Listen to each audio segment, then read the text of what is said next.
हे दोस्तों, आज मैं आपको कुछ ऐसे इमोजीज के बारे में बताऊंगा जो अक्सर हमारे मोबाइल फोन्स और सोशल मीडिया ऐप्स में देखे जाते हैं। ये एक इमोजीज की सीरीज रहेगी जिसमें मैं आपको 300 से ज़्यादा इमोजीज के नेम हिंदी और इंग्लिश में बताऊंगा। अगर आपको ये सीरीज देखनी है तो हमारे चैनल प्रीमेंट को सब्सक्राइब करके नोटिफिकेशन बेल ऑन कर ले। So let's begin. सबसे पहला है ये। इसे इंग्लिश में स्माइलिंग फेस इमोजी कहते हैं और हिंदी में हंसता हुआ चेहरा कहते हैं। इसे इंग्लिश में थिंकिंग फेस इमोजी कहते हैं और हिंदी में सोचता हुआ चेहरा कहते हैं। इसे इंग्लिश में smiling face with heart eyes emoji कहते हैं और हिंदी में दिल के साथ हंसता हुआ चेहरा कहते हैं। इसे इंग्लिश में स्टार स्ट्रक कहते हैं और हिंदी में तारों से खुश कहते हैं। इसे इंग्लिश में हगिंग फेस इमोजी कहते हैं और हिंदी में गले लगाने वाला चेहरा कहते हैं। इसे इंग्लिश में फोल्डेड हैंड्स इमोजी कहते हैं और हिंदी में जोड़े हुए हाथ कहते हैं। इसे इंग्लिश में नोजिएटेड फेस इमोजी कहते हैं और हिंदी में उल्टी करने वाला चेहरा कहते हैं। इसे इंग्लिश में फेस वॉमिटिंग कहते हैं और हिंदी में उल्टी करते हुए चेहरा कहते हैं। इसे इंग्लिश में पाइल ऑफ पू कहते हैं और हिंदी में गोबर का ढेर कहते हैं। इसे इंग्लिश में बर्थडे केक कहते हैं और हिंदी में जन्मदिन का केक कहते हैं। इसे इंग्लिश में पार्टी पॉपर कहते हैं और हिंदी में भी इसे पार्टी पॉपर ही कहते हैं। इसे इंग्लिश में रॉकेट कहते हैं और हिंदी में भी इसे रॉकेट ही कहते हैं। इसे इंग्लिश में डॉग फेस कहते हैं और हिंदी में कुत्ते का चेहरा कहते हैं। इसे इंग्लिश में कैट फेस कहते हैं और हिंदी में बिल्ली का चेहरा कहते हैं। इसे इंग्लिश में बेबी चिक कहते हैं और हिंदी में बच्चा मुर्गा कहते हैं। इसे इंग्लिश में ट्रॉपिकल फिश कहते हैं और हिंदी में भी ट्रॉपिकल फिश ही कहते हैं। इसे इंग्लिश में चेरी ब्लॉसम कहते हैं और हिंदी में भी चेरी ब्लॉसम ही कहते हैं। इसे इंग्लिश में हैमबर्गर कहते हैं और हिंदी में भी हैमबर्गर ही कहते हैं। इसे इंग्लिश में पिज्ज़ा कहते हैं और हिंदी में भी पिज्ज़ा ही कहते हैं। इसे इंग्लिश में टैक्सी कहते हैं और हिंदी में भी टैक्सी ही कहते हैं। इसे इंग्लिश में बाईसाइकिल कहते हैं और हिंदी में साइकिल कहते हैं। इसे इंग्लिश में हेलीकॉप्टर कहते हैं और हिंदी में भी हेलीकॉप्टर ही कहते हैं। इसे इंग्लिश में लोकोमोटिव कहते हैं और हिंदी में भी इसे लोकोमोटिव ही कहते हैं। इसे इंग्लिश में मोटर स्कूटर कहते हैं और हिंदी में भी मोटर स्कूटर ही कहते हैं। इसे इंग्लिश में सेल बोट कहते हैं और हिंदी में जहाज कहते हैं। इसे इंग्लिश में एयरप्लेन डिपार्चर कहते हैं और हिंदी में विमान यात्रा कहते हैं। इसे इंग्लिश में एयरप्लेन अराइवल कहते हैं और हिंदी में विमान आगमन कहते हैं। इसे इंग्लिश में क्रेसेंट मून कहते हैं और हिंदी में अर्धचंद्र कहते हैं। इसे इंग्लिश में स्टार कहते हैं और हिंदी में तारा कहते हैं। इसे इंग्लिश में रेनबो कहते हैं और हिंदी में इंद्रधनुष कहते हैं। इसे इंग्लिश में मूवी कैमरा कहते हैं और हिंदी में भी इसे मूवी कैमरा ही कहते हैं। इसे इंग्लिश में क्लेपर बोर्ड कहते हैं और हिंदी में भी क्लेपर बोर्ड ही कहते हैं। इसे इंग्लिश में माइक्रोफोन कहते हैं और हिंदी में भी माइक्रोफोन ही कहते हैं।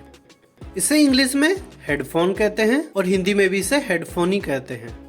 इसे इंग्लिश में मोबाइल फ़ोन कहते हैं और हिंदी में भी इसे मोबाइल फ़ोन ही कहते हैं। इसे इंग्लिश में लैपटॉप कहते हैं और हिंदी में भी इसे लैपटॉप ही कहते हैं। इसे इंग्लिश में डेस्कटॉप कंप्यूटर कहते हैं और हिंदी में भी इसे डेस्कटॉप कंप्यूटर ही कहते हैं। इसे इंग्लिश में टेलीविज़न कहते हैं और हिंदी में भी इसे टेलीविज़न ही कहते हैं। इसे इंग्लिश में वीडियो गेम कहते हैं और हिंदी में भी इसे वीडियो गेम ही कहते हैं।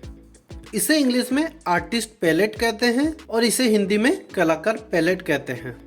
इसे इंग्लिश में बुक्स कहते हैं और हिंदी में इसे किताबें कहते हैं।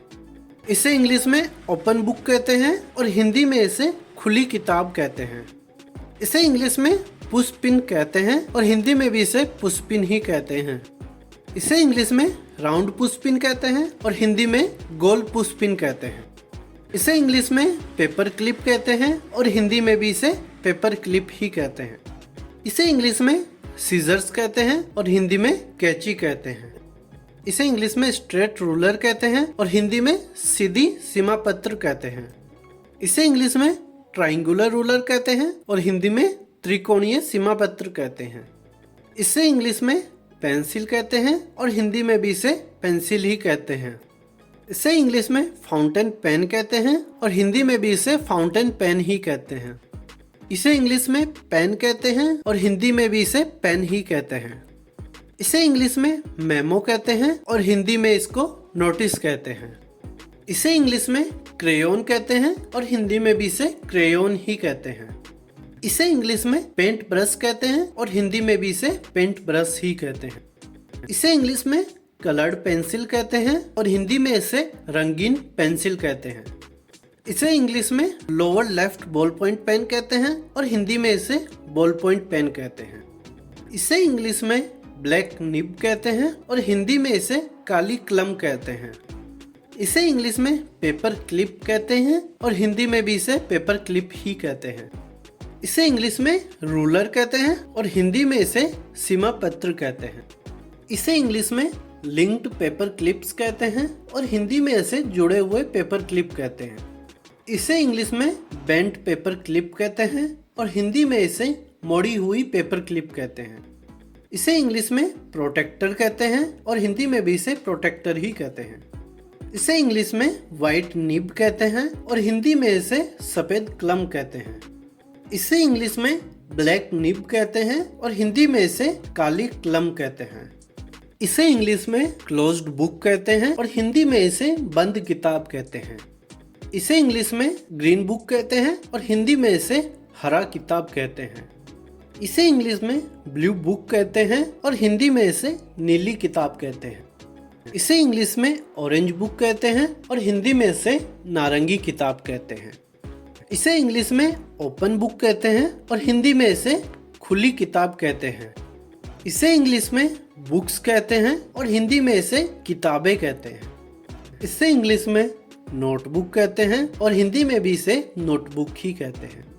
इसे इंग्लिश में लेजर कहते हैं और हिंदी में भी इसे लेजर ही कहते हैं। इसे इंग्लिश में पेज विथ कर्ल कहते हैं और हिंदी में भी इसे पेज विथ कर्ल ही कहते हैं।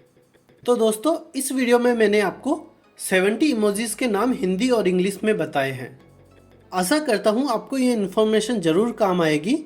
वीडियो थोड़ा भी अच्छा लगा है तो लाइक ज़रूर करें और कमेंट्स करके अपने सुझाव दें। चैनल प्रीमेंट को सब्सक्राइब करें और बेल आइकन पे प्रेस करके नोटिफिकेशन बेल ऑन कर लें, जिससे मेरे आगे के वीडियोस देखकर आप भी अपनी नॉलेज और अवेयरनेस दोनों बढ़ा सके। Finally, thank you for watching the video.